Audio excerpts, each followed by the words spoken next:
In conversations with those who defend eternal torment, the language of death becomes disputed.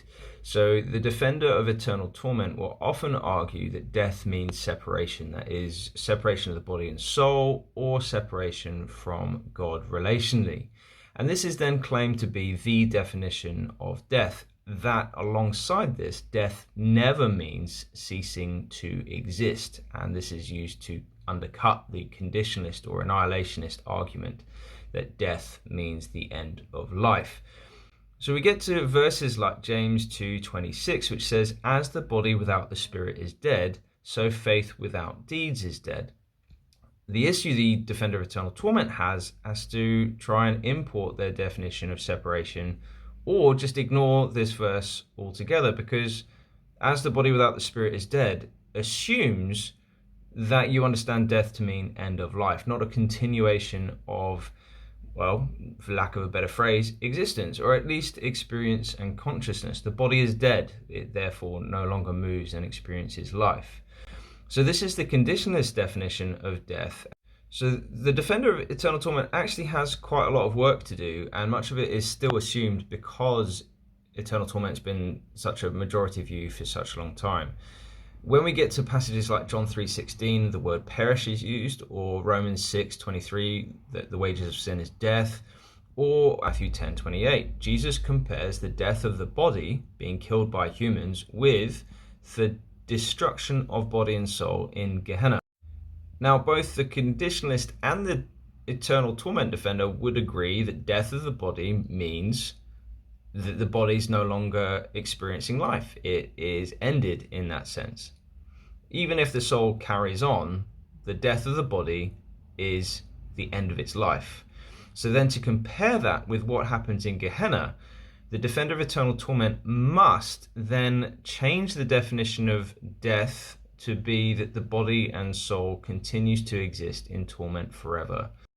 Whereas the conditionist can remain consistent and say, well, if the death of the body is the end of life in one sense, well, the destruction of body and soul must be the end of the person's entire life, no matter your view of the soul.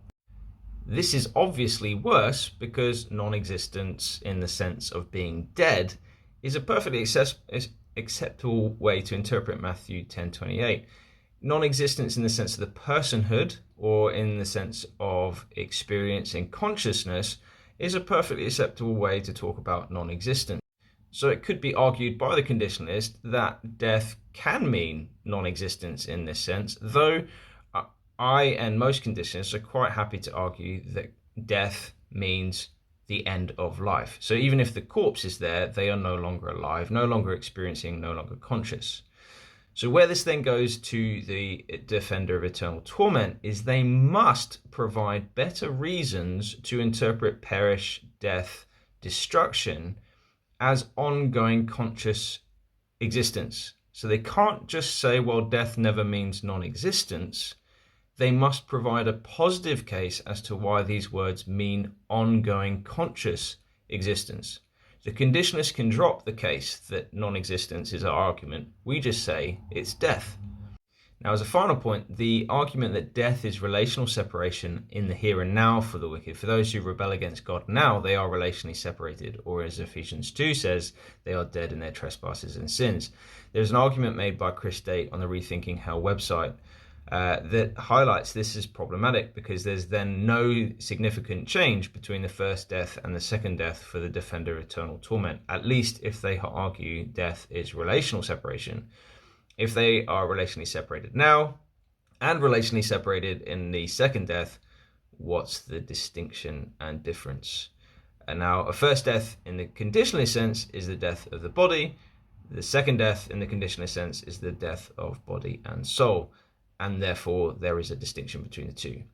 I think this means that conditionalism is a far better and more biblically accurate position to hold, and the eternal torment defender has their work cut out for them. They can no longer rely on tradition to hold up their argument. All right, that's enough from me. Bye-bye.